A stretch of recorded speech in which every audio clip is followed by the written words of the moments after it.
My girlfriend's Prince Charming came back. And now she wants to break up with me.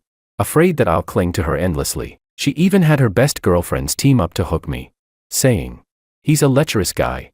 Easy to hook. Cast once and he'll bite immediately. So, the top-tier seductive succubus tried to hook me, and I bit. The beautiful, pure school belle tried to hook me, and I bit. Even Prince Charming himself tried to hook me, and I still bit. In the end, the wealthy heiress broke down first, staring hysterically at my flirty chat logs with her best friend. She shouted, "Over 800 pages in a single month, are you an octopus?" I said you were easy to hook. But not this easy. You bite any hook you see. Chapter 1. I have a histrionic personality, and I even do face-pointing accusations, like, the heavy kind. My motto, I must not let a beautiful woman feel sad. My ideal, I want to give all the beautiful women in the world a home. So, right after transferring into this noble school, I set my eyes on Willow, the rich young lady with a beautiful face, and I began pursuing her fiercely. Although Willow has a sweet appearance, her temper is terribly bad, her mouth is extremely poisonous, and she is very picky. This results in her having top-level looks but very little luck with the opposite sex. Whenever the male students talk about her, they feel it's a pity and say, "Willow looks great," but unfortunately, she has that mouth. On the first day I chased her, I experienced Willow's harshness. I told her I liked her. She didn't even look at me properly. She rolled her eyes and said, "Where did that dog barking come from?" The second time, she told me to pee and look at myself in it. The third time, she told me to go get a head replacement surgery. But my pursuit of beautiful women is devout. Willow made me extra excited. The more setbacks I had, the braver I became. Bringing water, bringing food, bringing flowers, saving seats, doing duty shifts, doing homework. I never missed anything. 24 hours available whenever she called. Just like that, I persisted for 99 days. My classmates went from waiting to laugh at me to feeling admiration. They all thought I was madly in love with Willow. But actually, I just found it very challenging. One day, after I traveled 20 kilometers in heavy rain to bring Willow the cake she liked, she crossed her arms, lifted her chin proudly, and said, "You like me that much?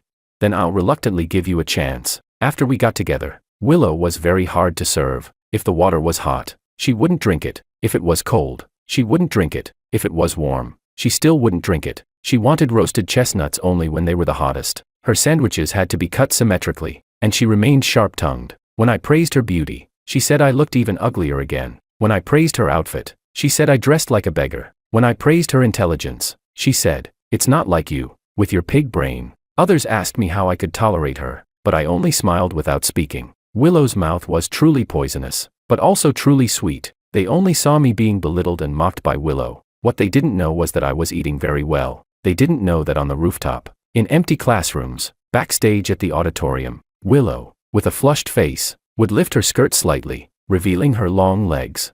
Her ears red as she said, "This is your reward." They also wouldn't know what kind of scenery it was. When Willow, kissed by me until the corners of her eyes turned red, combined with her earth-shaking beauty, you have to know, a rose with thorns is especially fiery. Chapter 2. Originally, I thought I could live these joyful days for at least a year, but unexpectedly, Willow's Prince Charming appeared, Makoto. Just from hearing the name, I knew he was a Prince Charming. When he appeared on the podium as a transfer student, his features were delicate, his eyes curved when he smiled, his expression gentle, and the girls below the stage screamed non-stop. Even Willow accidentally knocked over her water cup when she saw him. If it were before, I would have already hurried to wipe every one of her fingers dry with tissues, and then conveniently interlock our fingers, but I couldn't do that today, because I was staring, too. Isn't this that crunchy-voiced cross-dressing big shot orange from the internet?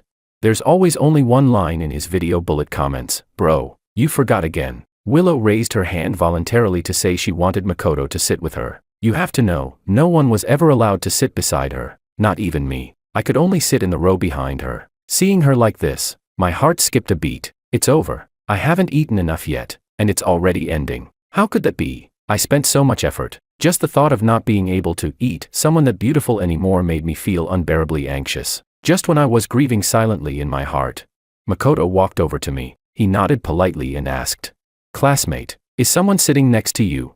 "Huh? Who?" "Me." I didn't react, staring in confusion, but he gave me a gentle smile. At such close distance, there was even a faint floral scent coming from him. "Bro, why do you smell so good?" No, what nonsense." I jolted upright and nodded vaguely. Then I saw his smile bloom, and he quickly sat down beside me. Then he stretched out his hand toward me and said, "Then from now on, please take care of me, deskmate." My God, why are his hands so white? Just as I was spacing out, a loud bang suddenly sounded in front of me. Looking up, I found Willow's face already bright red. I instantly sobered up. It's over. Willow is angry. She let out a heavy snort and stormed out of the classroom. I hurried to follow her. Chapter 3. In the small grove, Willow glared at me angrily, cheeks puffed up, and said with dissatisfaction, "Why didn't you refuse him just now? What the hell, both of us are guys. What kind of jealousy is she eating?" But I still skillfully put on my flattering smile and said, "Baby, I'm sorry. I don't know why he wanted to sit with me." After hearing my words, Willow's expression became even worse. She warned me coldly, "Don't you dare have any crooked thoughts about him. I'll be watching you. Recognize your identity. Do you understand?" Although I couldn't understand her logic, I nodded repeatedly. Before I pursued Willow, I already knew she had a Prince Charming. Not just me, everyone in the whole school knew. When Willow was young, she almost got kidnapped, and Makoto saved her. Ever since then, he was carved into her heart. Willow had been looking for him all this time. Who would have thought the world was so small that they would meet again? Seeing me honestly admitting my mistake, Willow's expression finally improved a little. I immediately followed up and took advantage of the moment. I asked, "Since you're not mad anymore, can I get a kiss?" Willow glared at me and said, "Get lost," but the redness at the tips of her ears betrayed her. Such a beauty's angry pout. Still as tsundere as always, I stopped holding back, wrapped an arm around her, and kissed her on the lips. Willow pinched me in annoyance, but rose on her tiptoes to respond to the kiss. 15 minutes later, with a very good mood and slightly swollen lips, I returned to the classroom. Great. Looks like I can still eat for a while longer. Chapter 4. But unexpectedly, Willow still wanted to dump me. In the VIP lounge of the school, Willow sat with her long legs crossed, drinking a hot beverage. Sitting across from her were her two best girlfriends, the extremely beautiful school flower Freya, and the top-level succubus of the school who had seen countless men, Sophia. "I want to break up with George." Willow was the first to speak. Just as I was about to push the door open, I froze when I heard that. Sophia frowned and said, "Are you sure?" Willow let out a cold snort and said, "I've found Makoto, so of course I can't keep entangling myself with George. Besides, we were just playing around from the beginning." Sophia spoke lazily. "George is that kind of simp. It wasn't easy for him to finally win you over. How could he let go so easily?" Willow sighed and said, "That's why I want you two to help me. Go fish for George. Make him take the initiative to break up with me." Sophia was shocked. "What? You want us to seduce your boyfriend?" she said.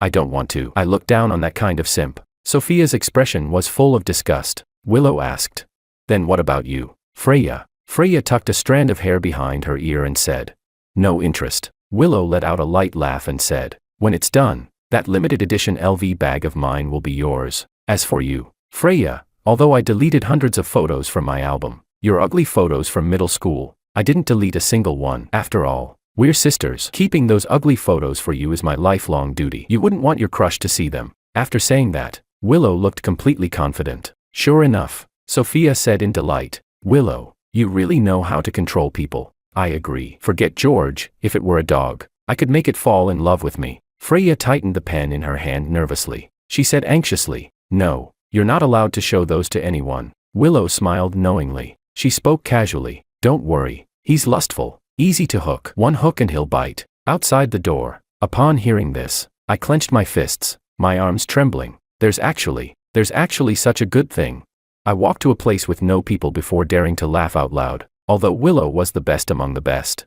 Sophia and Freya were no worse. Freya's face was beautiful like a celebrity, and the tear mole under her eye was absolutely stunning. As for Sophia, she could be called a top-level succubus. Her 30-60 fiery figure was full of wild charm. Let me be straightforward. Back then, when I approached Willow, it wasn't only for her face, it was also for these two. Being in the right place gives you first pick. I originally planned to deal with this one and then the other. I didn't expect them to plan to come together. Since that's the case, I can only accept all of them with tears of joy. After I returned, I happily waited for Sophia and Freya to come fish for me. My face carried a smile all day long. When I saw Willow, my smile became even brighter. "Thank you, goddess of mercy." Willow looked at me with disdain and said, "You're this happy just from seeing me?" I nodded vigorously and said, "Wife, I really love you so much." She rolled her eyes and said, "So useless." Chapter 5. Willow's lips curved slightly. She lowered her head and sent a message in the group chat. Maybe he's not that easy to fish after all. Chapter 6. At night, I tossed and turned, too excited to fall asleep. I kept guessing who would come fish for me first. Originally, I thought it would be Sophia. After all, her personality was bold and unrestrained. But unexpectedly, the next day at school, Freya stopped me in the hallway. Her expression was a little unnatural as she said, "Classmate George, do you want to study with me?" I was a bit surprised, so direct, not even trying to disguise it. I didn't expect Freya to be the straightforward type and also so pure. After she finished speaking, I didn't respond. I did it on purpose. I wanted to see what other tricks she had. Sure enough, because I didn't speak for a long time, Freya grew a little anxious. A moment later, she suddenly stiffened her lips into a forced sweet smile. Then, with her voice pinched into a soft, coquettish tone, she said, "Shall we study together?" "Okay, classmate George." Where did she learn this move? Hard fishing. Seeing that I remained unmoved, she panicked a little. I watched her flustered expression with great interest, her long lashes trembling lightly, her lower lip tightly pressed, her beautiful eyes misty, as if she might cry in the next second. Truly, a sight that makes my heart ache with pity. Only after I had appreciated enough did I mercifully let her off. I said, "Of course, being able to study with you is something I couldn't ask for more." Flattering words flowed out of my mouth naturally. Freya looked even more uncomfortable. She hurriedly said, "See you after school in the library." In a very good mood, I walked into the classroom and sat in my seat. Makoto had already arrived. When he saw me, his eyes curved as he handed me a bag of cookies and said, "George, I made these at home yesterday. I brought them for you." I politely expressed my thanks. Strangely, ever since Willow and Makoto reunited, Makoto hadn't shown much reaction. Even when Willow brought up the past to him, he only responded lightly. "Some things I don't really remember clearly, but it's nice to see you again." His attitude toward Willow was lukewarm. Toward me, however, he was quite enthusiastic. He always invited me to eat and play games together. I once said his computer setup was pretty good. He directly ordered another one and gave it to me. He said, "So when we play together, you won't drag me down." I once said his videos looked good. He smiled and asked, "Which one do you think looks the best?" I said the one where he cosplayed as the bunny girl maid. On the spot, he joked, "Want to see it? Then come to my place. I'll wear it for you." Good Lord, if I didn't know he had a normal sexual orientation, I would have suspected he was fishing for me. Gotta admit, his technique is impressive. Dangerous. My orientation almost shifted, but I forgot Willow was sitting in front of me. After seeing Makoto give me food, she immediately became displeased and snapped at me. "Are you trying to starve me to death?" I instantly pulled out a sandwich from my bag and said, "Baby, the egg is still 70% cooked. Ketchup filled to the top. No lettuce." Willow gave a small approving nod. Then I turned my head and handed another one to Makoto, saying, "Bro, this one's for you." Makoto accepted it, his eyes bending with a smile. Then he even glanced at Willow and tilted his head slightly at her. From the corner of my eye, I saw that Willow's face had already turned completely dark. I stiffened at once. Crap. If Willow misunderstands that I like men, and thinks I'm trying to steal Makoto, and then refuses to introduce me to her beautiful girlfriends, what would I do? That absolutely cannot happen. After surviving the whole day in the cracks between danger, I finally made it to the end of school. I headed straight to the library. Our school's library has independent rooms. Freya is the top student of the grade, so she has a room of her own. I hummed a tune as I pushed open the door. Freya, wearing a pleated short skirt, was sitting very properly at the desk. When she saw me, she looked a bit nervous, her hands and feet at a loss, completely pure and innocent. I whistled silently in my heart. When I walked over and sat beside her, I pretended to accidentally touch her thigh. I immediately felt her tremble lightly. I opened my book, then spoke with an annoyed tone. "I didn't really understand this part. Freya, can you lend me your notes to take a look?" Freya silently handed them over. I smiled at her, and when I took them, I accidentally grabbed her hand. She withdrew instantly like she had been shocked by electricity. Her cheeks flushed red in an instant. I had long heard that Freya was only interested in studying and had zero male presence around her. I didn't quite believe it before, but seeing her now, it really couldn't be truer. Letting a pure, abstinent Hailing Jihua wear a super short skirt to fish for people. What difference is there from forcing a good girl into prostitution? Willow, you really do all kinds of good deeds. For the rest of the time, Freya earnestly explained her notes to me, and I earnestly stared at her. She didn't dare look at me, her voice trembling. And each time she finished a section, she would stutter and ask whether I understood that part. I would nod with a thoughtful expression, thinking I got it. She continued, until finally, she lifted her eyes and carefully asked, "Did you understand?" Only then, under her gaze, did I firmly shake my head. I smiled and said, I'm sorry, Freya. With you sitting right next to me explaining the problems, I can't concentrate at all. I intentionally acted spoiled. Freya's cheeks turned rosy as she trembled and said, then I'll explain it again. Halfway through studying, I deliberately slacked off. I threw down my pen and slumped back in the chair. I said, I have no motivation, Freya. Freya paused her pen and asked dully, then how can you have motivation? I had been waiting for that question. I suddenly leaned close to her. I said, Freya, your legs are really white. Freya was startled, and after hearing my words, her face instantly flushed all the way to her ears. She gripped her pen tightly. In a soft voice, she said, don't, too close. Her voice was so low it was almost inaudible. I asked, then you kiss me once. Another heavy blow. Freya snapped her head up. Her pen scratched a line across the notebook. She asked in surprise, what?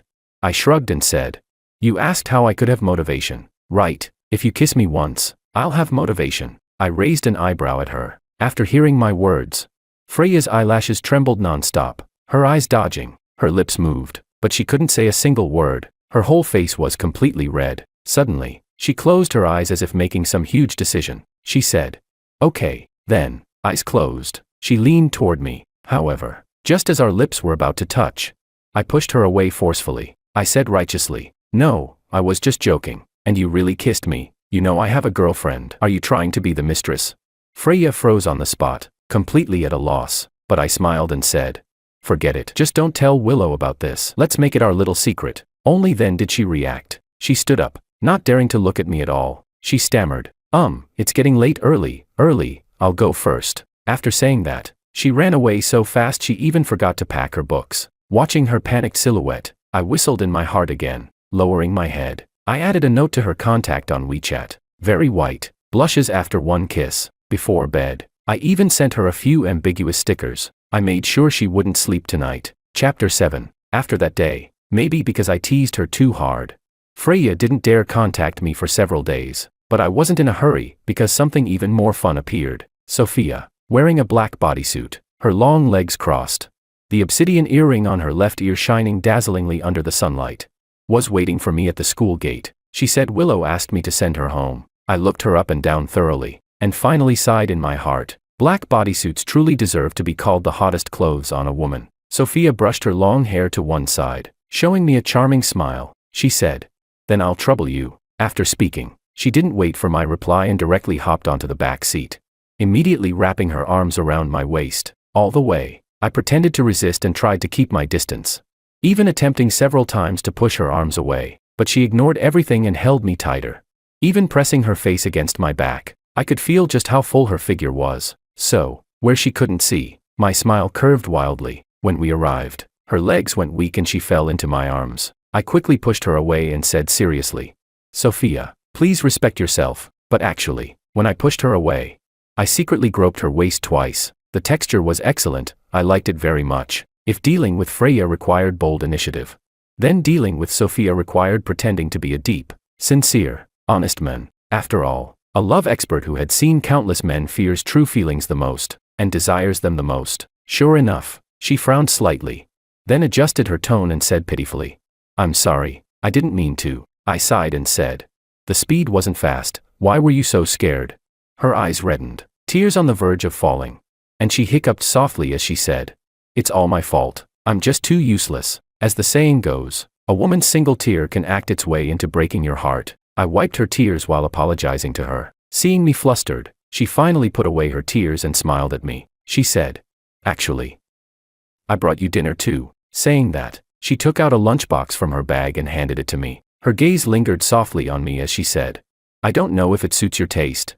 But just as she thought I would definitely be moved, I instead said with great emotion, how could it not suit me, as long as it's something Willow made? I'm touched. This is the first time Willow has cared about me. More destructive than true sincerity is sincerity wrongly given to a scumbag girl. At my words, Sophia froze for a moment. She said she was going home and told me to leave quickly too, then ran off in a hurry. From that day on, she asked me to send her home every day, and prepared dinner for me daily. And every day, I showed her how much I liked Willow, even asking her for advice on how to make Willow happier, until finally, she couldn't help asking why I liked Willow so much. I took the opportunity to smile bashfully, and started making things up. I said my family wasn't well off, that I came from a single-parent household. In order to attend this school, my mom sold our cattle and sheep. Actually, I didn't lie completely, they were sold. I just didn't mention that my family had 2,000 cattle and sheep. I said that when I first arrived here, no one looked up to me.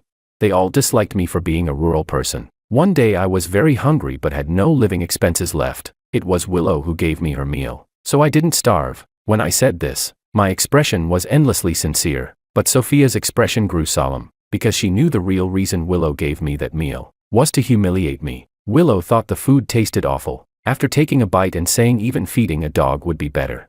She gave it to me. A flash of guilt passed over Sophia's face. She never expected I would like Willow, because of that incident, that day. Under the condemnation of her conscience, she ran away again. Chapter 8. After that, I escalated even further. I intentionally pretended to have a hypoglycemic episode. She asked me what was wrong. I said Willow's birthday was coming up, and I needed to save money to buy her a gift, so I could only afford one meal a day. Sophia looked completely incredulous. She said, "Then all the money you used to chase her and buy her things came from this?" I nodded. I said, "I just wanted to make her happy." After I said that, guilt and sympathy surfaced on Sophia's face. Her expression turned extremely unpleasant, but I acted like I didn't see it and kept asking her whether Willow would like this. I stared at the pricey bracelet on the screen. Sophia couldn't hold it in anymore. She snatched my phone away and snapped, "She doesn't need stuff like this from you. She won't even care. Keep your money for yourself and buy food. You're practically starving." Seeing how worried she looked, I knew I had succeeded. Sophia had started to feel sorry for me. What was that saying again? Right, when a woman starts feeling sorry for a man, he's doomed for life. So how could I not let her properly fall into that doom? I grabbed my phone back and, for the first time, lashed out at her. "Even if you're Willow's friend, you can't talk about her like that. Willow is different." After that, I turned around and walked away. Sophia stood frozen there for a full hour before she finally left. The next day, she started bringing me breakfast. I firmly rejected it. It was time to put her on ice for a while, let her feel anxious and restless, and it was also time to coax Willow. Chapter 9. During PE class, I couldn't wait. I pushed Willow into the equipment room, hooking her arms around my neck. She scolded me for being so impatient. I didn't bother talking. I grabbed the back of her neck and kissed her directly. When the kiss grew heated, Willow's eyes turned slightly red. Just as I was savoring this rare sight, I noticed Freya through the crack in the door. I had come in too quickly earlier, so the door wasn't fully closed. I didn't expect such a pleasant surprise. Thinking of that, I felt a surge of excitement, so I deepened the kiss even more aggressively. The next second, Willow pushed me away, looking overwhelmed. Tilting her head back with a soft, pleading voice, she said, "George, you're too intense.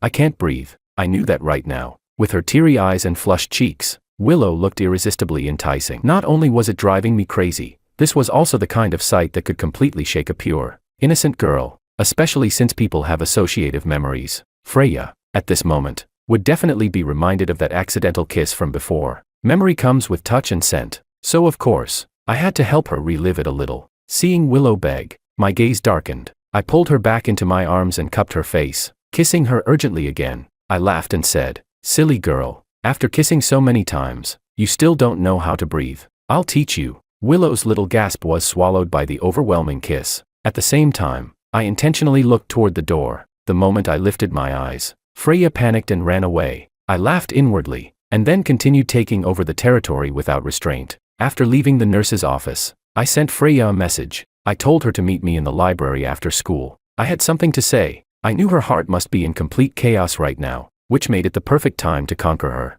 Freya didn't reply for a long while. I watched the upper left corner of the chat window show typing over and over, and couldn't help curling my lips. "Freya, your heart is shaken." After a long time, she finally replied with one word, "Okay." Satisfied, I put my phone away. Chapter 10. In the lounge, Willow was in a great mood. She asked, "It's already been half a month, how's the progress?"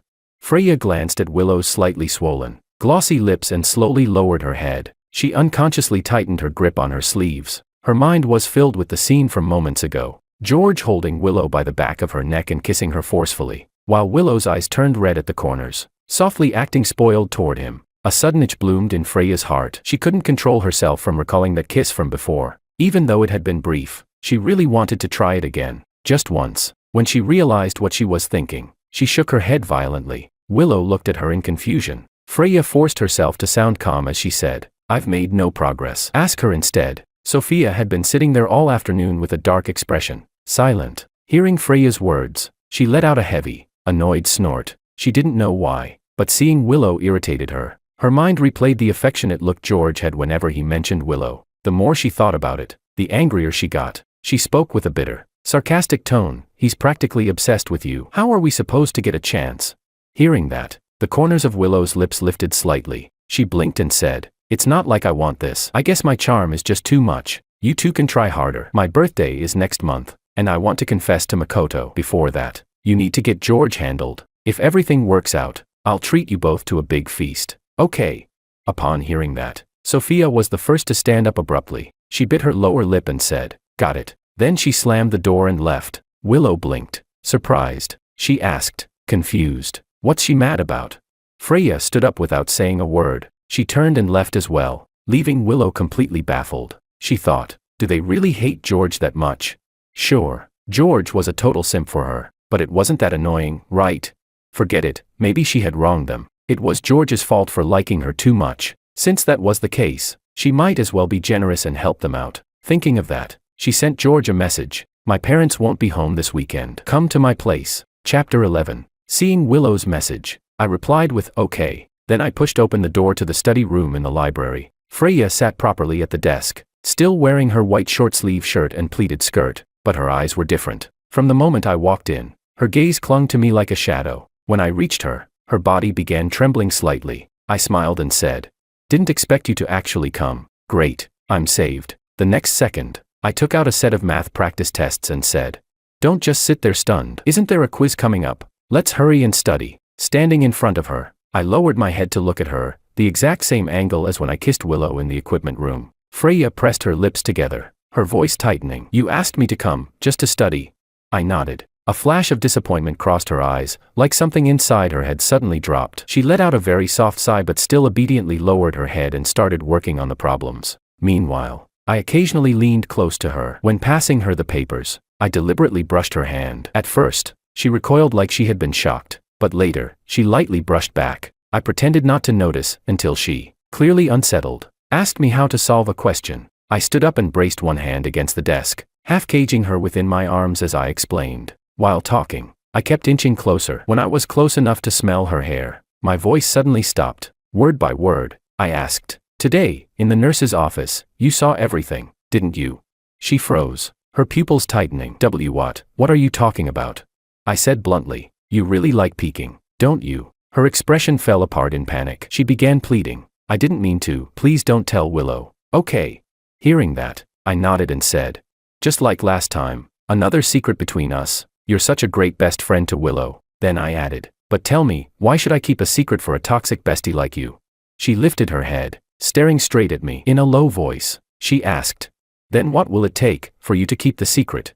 And then, she leaned toward me on her own. Her fingertip tapped lightly against her lips. Her voice trembled so softly it could break, yet it carried irresistible temptation as she said, Just don't tell Willow, and I'll do anything you want. On the surface I looked resistant, but inside I was overjoyed. So this was what lay beneath Freya's innocent facade. After all, her trying to seduce me wasn't even a real secret, yet she seemed to truly enjoy immersing herself in this role of having a forbidden secret no one else should know. Well, what could I do? We're all adults. What could I possibly do? She seduced me. I didn't even want this, right? That night, with my lips swollen and red, I went home completely satisfied. Chapter 12. The next day, when I brought food to Willow, I deliberately wore a mask. Willow asked me what was wrong. I said I had caught a cold. She frowned. That's strange. Freya also caught a cold today. Stay away from me. I don't want to get sick. Willow stepped back in disgust. I nodded obediently, but behind the mask, the corners of my mouth lifted. Back at my seat, Makoto handed me a few packets of cold medicine. He said, George, take care of yourself. He even went to get hot water for me, successfully making Willow's face turn dark again. But I didn't coax her this time. I already had her in the palm of my hand. Why bother coaxing? Besides, when Sophia heard I was sick, she waited at the gate after school. She wanted to take me to the hospital. She was worried that I wouldn't get treated because I was saving money to spend on Willow. So she insisted on going with me to get medicine. I said, No need, I've already taken some. I waved my hand to refuse. But Sophia stubbornly grabbed my sleeve and wouldn't let go. She insisted I must go to the hospital, but if I really went, the truth would come out, so I refused with all my might, even threatening that if she didn't let go, I would stop walking her home from now on. Sophia pouted but had no choice except to listen. Still, she asked me to go home first while she headed back on her own. When we reached my building, I didn't let her leave. Instead, I told her to come upstairs with me. Hearing that, Sophia's eyes lit up, but once she saw the room, her expression changed again. When I first rented this place, the landlord totally scammed me. It was tiny and run down. I had always been too lazy to find a new place. So Sophia misunderstood again. She said, "You actually live here?" I said, "It's fine. Only costs $500 a month." It was actually $3,000. Thinking about it made me curse the landlord in my heart. Sophia didn't say anything. Then, puffing up angrily, she said, "You're sick. You can't stay in a place like this. I'll book you a hotel." The moment I heard that, I rejected it immediately. A hotel? No way. To win over a rich girl like Sophia, you have to create memorable moments. The more pitiful, the better. So I collapsed dramatically onto the bed and pretended to faint. Sophia poured water and brought it to my lips. I pulled down my mask slightly and drank a few sips. She noticed my lips and asked suspiciously why they were so red and swollen. Without blinking, without changing expression, I lied and said it was because of the cold and internal heat. Sophia believed it completely. Her eyes filled with even more worry. I pretended to lie down to sleep. When she was about to leave, I grabbed her. I said, "Mom, stay with me, okay?" At that moment, I almost burst into laughter. I could feel Sophia freeze, but the next second, she softly hummed in response, lifted the blanket, and carefully lay down beside me. I naturally pulled her into my arms and let my hands wander over her. With my eyes closed, I couldn't help marveling inwardly. Eating this well, am I going to get smitten by karma someday? I heard Sophia's breathing turn rapid, but she didn't dare move. She could only stay tightly held against me, luring decent women into a life of vice, and persuading women of the night to turn over a new leaf, turning the pure-hearted into perverts, turning the perverted into the pure-hearted. George, well done. I praised myself in my heart. Chapter 13. The next morning, I apologized to Sophia with a look of deep remorse. I begged her not to tell Willow, even though nothing had actually happened. Even though I had mistaken her for someone else, Willow would still get angry if she found out. Sophia bit her lip and nodded, her face extremely unpleasant. And starting from that day, I began my wonderful routine. Willow in the morning, Freya at noon, Sophia at night. Freya learned quickly. She could already kiss me with ease, matching my pace effortlessly. Sophia, on the other hand, grew increasingly gentle with me. She took charge of all three of my meals, and even gave me financial support from time to time. On WeChat, I chatted with one girl after another. Eventually, both of them couldn't hold back and confessed to me, and I gave both the exact same reply. "That won't do. You two are Willow's best friends. What we're already doing is betraying her." Hearing that, Freya would kiss me over and over, using the excuse to ask again and again whether I loved her or loved Willow. I acted terribly conflicted. Sophia, meanwhile, kept bad-mouthing Willow, saying she was more suitable to be my girlfriend. That Willow was just a toxic girl who didn't deserve me. I knew then. Both of them were completely in love with me. So how could I not leverage this for my own benefit? I intentionally mentioned in front of Freya that a certain seductive streamer's revealing outfit looked amazing. The next day, she showed up in a lace-trimmed maid outfit, blushing as she said, "Don't look at anyone else, only look at me." That day, Freya's lipstick ended up completely smudged. She even allowed me to take photos of her. It was amusing. She had originally tried to bait me just to get me to delete a picture, but now she willingly let me take as many photos as I wanted. Later, I casually mentioned to Sophia that I really wanted to see Willow wearing an apron while cooking for me. That night, she went completely braless under an apron and cooked 4 dishes and a soup in my kitchen. She pressed my hand to her chest and said in a seductive voice, "Willow doesn't have a figure like this. Dump her, then you can do whatever you want with me." Then of course I had myself a satisfying touch. As for breaking up, that was impossible, at least not right now. I still wanted to see what other surprises Willow had prepared for me. Soon, the weekend arrived. Fully prepared, I headed to Willow's villa, but when I knocked, it was the butler who opened the door. There was no sign of Willow. At that moment, I received a message from Makoto. He wrote, "Bro, come to the 2nd floor. I have something to tell you." I was a little surprised. Willow invited Makoto today as well. Filled with confusion, I went upstairs. The moment I saw Makoto, I opened my mouth to speak, but he raised his hand, signaling me to stay silent, and gestured for me to come closer. I tiptoed toward him. His expression was serious as he motioned for me to look through the crack in the door. I didn't understand, until the voices inside drifted out. It was Willow. She said, "What is wrong with you two? Why hasn't he taken the bait yet? Forget it. I'll have to help you again, she continued. George can't handle alcohol. Later, drink more with him, get him drunk, and set things up. I want to spend some alone time with Makoto. Then she said, Makoto is unbelievable. If he hadn't heard George would be here, he wouldn't even have come tonight. After Willow finished, Sophia let out a cold snort. Freya rolled her eyes and said coolly, got it. Hearing that, everything clicked for me. Makoto thought I was Willow's simp, obliviously being played by her, so he brought me here to expose the truth about this manipulative girl. Right now, he was filled with righteous fury, as if he wanted to kill Willow with his glare alone. Gritting his teeth, he whispered, toxic girl. Then he patted my shoulder firmly. He said, George, don't lose your dignity. Pull yourself together. I'm definitely helping you with this. Seeing his united front expression, I was moved to the point my eyes nearly teared up. No wonder he was the Prince Charming, he really was loyal. With righteous anger, he growled. Today, I'll get justice for you. I said, what? Wait. However, in the next second, Makoto kicked the door open with a bang. He started cursing, Willow, fuck, DDDDD. Chapter 14, there I was, staring back at the three people inside the room, 8 eyes meeting mine. Wait. I wasn't prepared for this. My mind raced, trying to think of a plan. Makoto dragged me forward, right in front of them. Freya and Sophia both had panic written all over their faces. Only Willow panicked for a second before regaining her composure. She lifted her chin defiantly. I still hadn't figured out what to do. When Makoto acted first, a crisp slap rang out. All three girls raised their hands to their faces at the same time. I couldn't help admiring him. Damn, he actually slapped all three in one go. I wasn't even finished admiring him when Makoto turned around and slapped Willow a second time. He yelled, furious, we heard everything just now. You really are AF *****ing disgrace. Lying to George, teaming up with your best friends to set him up, aren't you just bullying an honest guy? Your chest isn't even as big as mine, and you think you can date me? Who the hell do you think you are? Makoto's barrage of insults was so perfect I nearly applauded. Bro, when did you become this good at scolding people?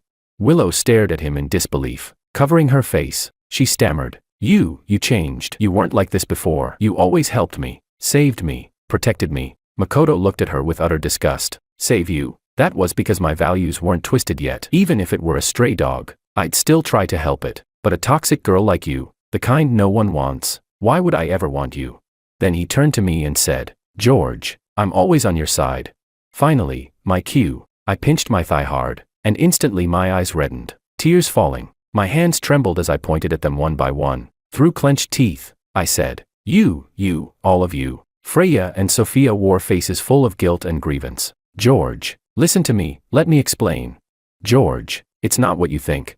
Willow didn't even dare to look at me. I continued the performance wholeheartedly. I said with deep heartbreak, I loved you so much, and you betrayed me like this. I thought your best friends had finally accepted me. I tried so hard to impress them, to get along with them. Willow, what do you take me for? In your eyes, am I just a clown? The more I spoke, the more emotional I became, until I finally erupted. From today on, we're done. We will never see each other again, not for the rest of our lives. Then I stormed out, slamming the door. Makoto shot them a murderous glare before following me out. Freya and Sophia rushed after us. They kept calling my name behind me. I pretended not to hear, running all the way until I reached an empty place. Then, expression completely blank, I wiped away the tears. Faking deep affection is really exhausting on the eyes. Chapter 15. After that night, Freya and Sophia's guilt toward me reached its peak. They kept sending message after message, apologizing, begging for my forgiveness. Freya said she knew she was wrong. She admitted her intentions weren't pure at the beginning. But later, she truly fell for me. She said she had never dated anyone before. That I was her first. She begged me to give her another chance. When she said this, she was kneeling in front of me, her face full of grievance. I lifted a basin of water and poured it over her head. In an instant, her clothes were soaked, revealing her tight and tempting curves. But she didn't resist at all. Water slid down her face, down her body, yet she only looked up at me with unwavering devotion. I was thrilled inside, a beauty soaked to the skin. But on the surface, I was full of fury. I said, Impossible. Absolutely impossible. It was you. You shamelessly seduced me, lured me into making mistakes. You made me suffer endlessly in guilt. She panicked and grabbed my clothes. I know. It's my fault. Everything is my fault. A breeze blew past, making her shiver. Her lashes trembled. Her lips flushed. A beautiful sight. After admiring it long enough, I pried her hands off and turned to leave, leaving her in utter despair. Sophia was no different. She even brought a belt. Right in front of me, she slowly slid off her coat, then knelt down. She said, "As long as you forgive me, you can do anything you want to me." I held the belt and lifted her chin with it. She obediently raised her head. The girl who was usually proud and dismissive now looked completely meek. Choking up, she said, "As long as you like it." I had never looked at her figure from such a close distance before. She was impressively built. I suddenly threw the belt to the ground. I said, "A belt is for disciplining dogs. I don't use it on people." Sophia panicked, so she started hitting herself with it. Red marks spread across her back. The pain forced little cries out of her. I pretended to look heartbroken. But inside, I was exhilarated. More, just a little more. When she was covered in marks, I finally shouted, "Enough. Don't appear in front of me again."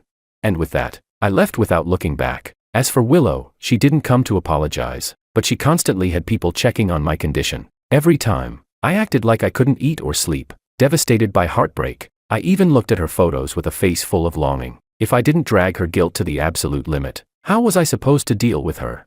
Sure enough, when she heard that Makoto and I were drinking ourselves sick at a bar, Willow finally couldn't take it anymore. Chapter 16. I pretended to be completely drunk and slumped over the table. Willow said, "I'm here to pick up George." Makoto cursed angrily. "What the hell are you? Get lost, you cheating manipulative slut." It was obvious that Willow hadn't been doing well these days. She looked much more haggard, and her eyes were red. It was even affecting her beauty. Willow let out a cold snort and said, "What does it have to do with you? I'm only letting it go because you saved me once, so I won't bother arguing about what happened before. But I'm George's girlfriend. This is between us." Her words were sharp. I clicked my tongue inwardly, still as disobedient as ever. I pretended to be irritated by her and, with burning anger, slapped her across the face. Willow was stunned by the hit. The next second, I grabbed her collar and unleashed a flurry of blows. I said, "Do you know how much I love you? How could you treat me like this?" "Willow, I feel like I'm suffocating." After hearing my words, Willow's expression shifted from anger to guilt. Eyes lowered, she said, "George, I raised my hand to cut her off and said, "Get out. Don't fucking bother me." Seeing the guilt on her face, I knew I had achieved my goal. Sure enough, the next day, Willow knelt in front of me. She still wasn't used to being the one in the lower position. Her posture was perfectly proper, but her tone was as arrogantly proud as always. She said, "I already know I was wrong. I just didn't expect that you loved me so much that I hurt your feelings. I apologize. I'm sorry. Please forgive me. Can we go back to how we were before?" To show my sincerity, she opened her coat, revealing her body wrapped in ropes. The tips of her ears were red enough to drip blood. I didn't speak. I only lifted her chin, feeling humiliated. Willow was about to lose her temper, but when she saw my frown, she froze. I leaned down slightly, my voice low. "Willow, I think you've misunderstood something. You're the one begging me now. I used to love that pretty face of yours the most, so I tolerated your bad temper. But after you let those girls flirt with me, I realized Freya and Sophia are both sweeter than you. And most importantly, just like you, they have beautiful faces. So Willow, where exactly is your advantage?" Hearing this, Willow couldn't keep pretending anymore. She wrapped her arms around my neck and leaned in. She said, I can change everything. Ever since we broke up these couple of weeks, I've been miserable. Please don't abandon me." Willow looked desperate. She said, "After you left that day, I realized I was wrong. I never actually liked Makoto. I just mixed up gratitude with affection. The one I like is you. It's always been you. Please have mercy on me. Forgive me." "Okay." Willow began kissing me, her eyes filled with pleading. Seeing her like this, a part of me felt satisfied, but another part felt bored. She was far too easy to win back. With that thought, I shoved her to the ground. I stood up and delivered my cold verdict. "I won't pity you, and I sure as hell won't forgive you." Willow collapsed onto the floor in pain. Chapter 17. Starting from that day, the three women began circling around me all day long. They competed to bring me water and meals. They even sent me seductive photos from time to time. While I enjoyed the visual feast, I also verbally humiliated them. Yet they relished it. Honestly, I should thank Willow. She opened my eyes completely. She made me realize that manipulative girls like them should be treated exactly this way. Watching them panic every day, scrambling for ways to please me, was simply exhilarating. Until my birthday. With flawless makeup, the three of them ran into each other in my house. Seeing Freya's black lace cutout lingerie and Sophia's transparent apron, Willow practically jumped in anger. She protested. "What are you two doing here? I never told you to keep trying to seduce him. And what the hell are you wearing? What decent woman dresses like that?"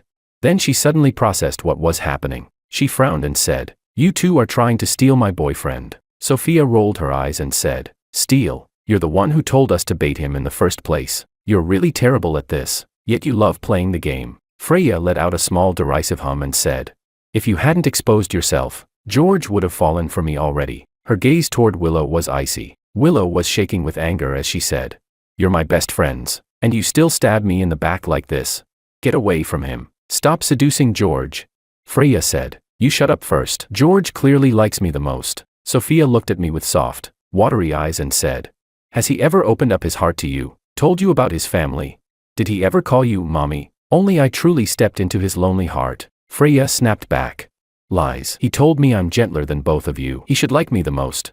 Panicking, Freya pulled out her phone to prove it. Sophia immediately took out her own phone as well. You're the one lying. I have screenshots too. As they spoke, they suddenly realized something. All three turned to look at me. Willow was the first to break. Hands on her hips, she said, George, didn't you say you only liked me? What is all this? Freya and Sophia also stared at me, full of hurt. In the end, Willow, face dark with fury, dragged me into the bedroom. She took a deep breath. She placed both phones in front of me. Then she screamed hysterically. Over 800 pages of messages in a month. Are you an octopus? Do you dare read out loud the things you sent them? I said you were easy to hook, but not this easy to hook. You bite at any hook you see. The other two women rushed in as soon as they heard the shouting. Sophia frowned and immediately said, I won't allow you to talk to George like that. Willow looked back at her in disbelief. Freya added, George must have his own reasons for doing what he did. Willow let out a disbelieving laugh. She said, He's been playing us. He's been stringing all three of us along. Are you two insane? The more Willow spoke, the more agitated she became. She snatched my phone and unlocked it by holding it up to my face. I tried to stop her, but it was too late. All I could do was watch her open my messages. She said angrily, Let's see how many side girls you've been keeping. But after just 2 swipes, she began trembling with rage. She said, You saved my contact name as sharp-tongued but soft. George. Willow's voice went shrill as she continued. Freya is pale and blushes with one kiss. And Sophia is tanned skin, big chest, feels great to touch. I slowly closed my eyes. Willow was losing her mind. She screamed. And you two can still forgive him after this? Freya and Sophia remained silent. Willow held the phone up in front of my face. She said, George, talk. Well, since I was exposed, I might as well stop pretending. I smiled indifferently. I said, So it's fine for you three to deceive me, but I'm not allowed to fight back. Besides, all I did was make the same mistake every man in the world would make. It's just human nature. If you can't handle it, you can leave. All three women fell silent when they heard that, until Sophia suddenly knelt and wrapped her arms around my leg, saying, I'm not leaving. I know he was just too hurt. It's not wrong for him to retaliate. I love you. I won't leave you. Freya followed immediately, grabbing my other leg. You've kissed me, touched me, I gave you everything. I'm a traditional woman. You have to take responsibility. I'm not leaving. I like you. Seeing the two of them like this, Willow immediately became displeased. Stop trying to seduce my boyfriend. I'm not leaving. George is mine. It's all your fault. You two shameless flirts kept tempting him. That's why he did something wrong. Get lost, both of you. Willow pushed them aside and knelt in the middle. The three of them knelt on the ground, looking up at me with anxious eyes. Honey, who are you choosing? They waited nervously for my decision, but I only laughed. Choose? There was nothing to choose. Thanks to Willow, I finally realized there were far more possibilities than I'd ever imagined. I used to be too naive. Now that I knew there was an entire forest in front of me, why would I hang myself on just 3 trees? I pulled my hand back, stood up, and straightened my clothes. Then I tossed out a light, effortless sentence. Let's see how you all perform. After saying that, I left without the slightest hesitation. Recently, I added a new pretty girl on WeChat. We had arranged to have dinner today, and she was going to tell me about her family background. As someone as honest and kind-hearted as I am, how could I possibly let her cry alone with no one to comfort her? With that thought, I didn't look back even once. Behind me came anxious shouts. Whoever it was, it simply didn't matter anymore.